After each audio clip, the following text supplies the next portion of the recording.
여러분들 혹시 여러분이 살고 있는 집이 경매에 넘어간다면 어떠실 것 같으신가요? 어우 끔찍하다 정말. 나 방금 소름 돋았어. 갑자기 그런 무서운 소리를 왜 하는 거야? 뭐 이렇게 생각하고 계신 분들이 많으실 텐데요. 그런데 최근 우리나라 부동산 시장에서 실제로 경매에 넘어가는 집이 많다고 합니다. 아니 영혼까지 끌어모아서 대출 받은 돈으로 집을 샀지만 금리가 오르면서 대출 이자를 못 갚게 되었고 결국 집이 경매에 넘어간 상황이 벌어지고 있죠. 하지만 이렇게 집을 내놓아도 집을 사가는 사람이 없다고 하는데요. 그 이유는 집값이 아주 미친 듯이 떡락을 해버렸기 때문입니다. 그리고 이런 상황은 우리나라에서 집값 제일 비싸다는 강남도 예외는 없었죠. 실제로 서울 강남구에 위치한 노른자 땅 아파트가 경매에 나왔지만 부동산이 계속해서 하락하고 있다 보니 오히려 아파트를 사려는 사람이 없어 유찰되었다고 합니다. 심지어 한 달 뒤에 진행된 두 번째 강남 아파트 경매에서도 아무도 사려고 하지 않았다고 하죠. 결국 3차로 진행될 아파트의 경매 시작가가 감정가보다 10억 원이나 떨어질 정도에 이르렀고, 그러다 보니 IMF는 과거 우리나라 집값이 5년 동안 33.7% 나락으로 가버렸던 시절이 다시 올 수도 있다고 하는데, 자 그럼 너의 급품을 어디까지 떨어질지 모른다는 한국 집값 폭락 편 지금 바로 시작합니다. 지난 2022년 12월 14일 IMF에서 보고서 하나를 발표했다고 합니다. 이것은 아시아 태평양 지역의 주택시장 안정성과 구입 능력이라는 내용의 보고서였는데요. 대한민국 집값 수준 실화냐? 진짜 가슴이 웅장해지긴 개뿔. 그거 다 거품이야. 이제 거품 터질 일만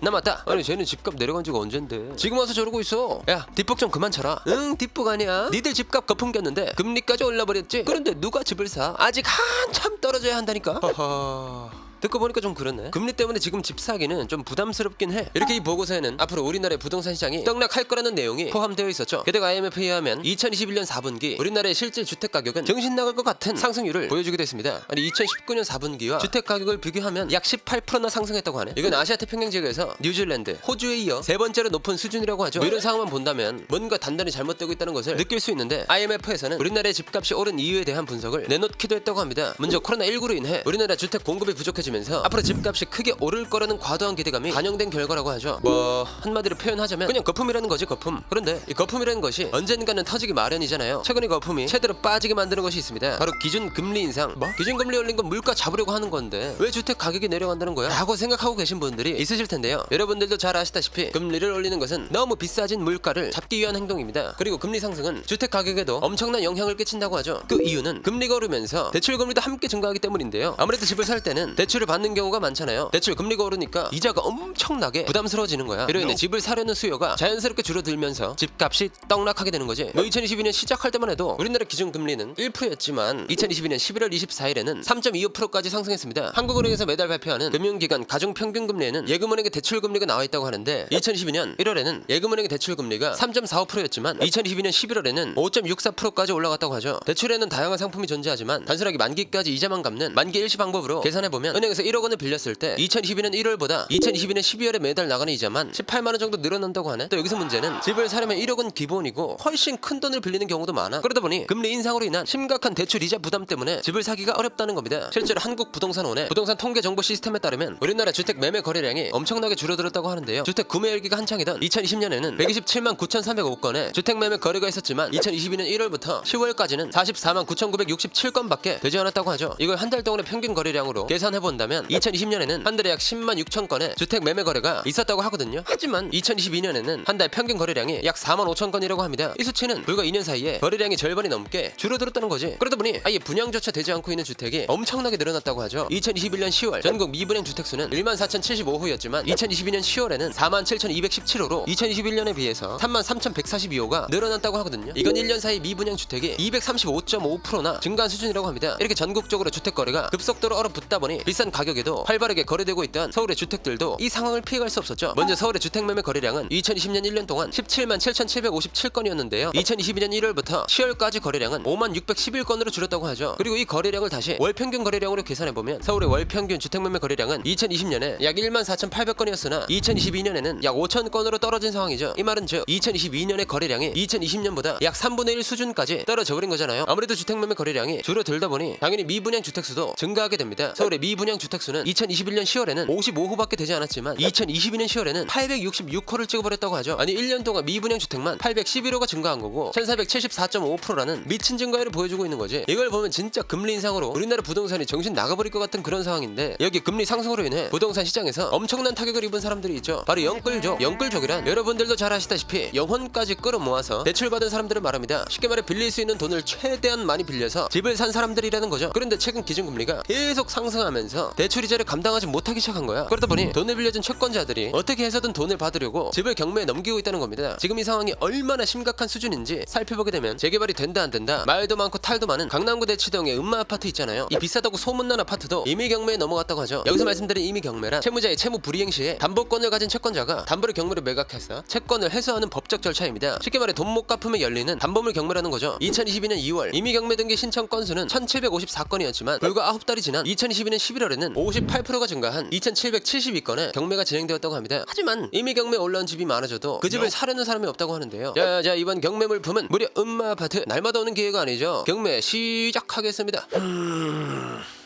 은마 아파트? 별로 안 끌리는데 아파트 가격 떡락하고 있는 상황에 굳이 저걸 사? 그러니까 나도 저건 좀 아닌 것 같다. 나도 그냥 패스. 진행자 다음 상품으로 넘어가.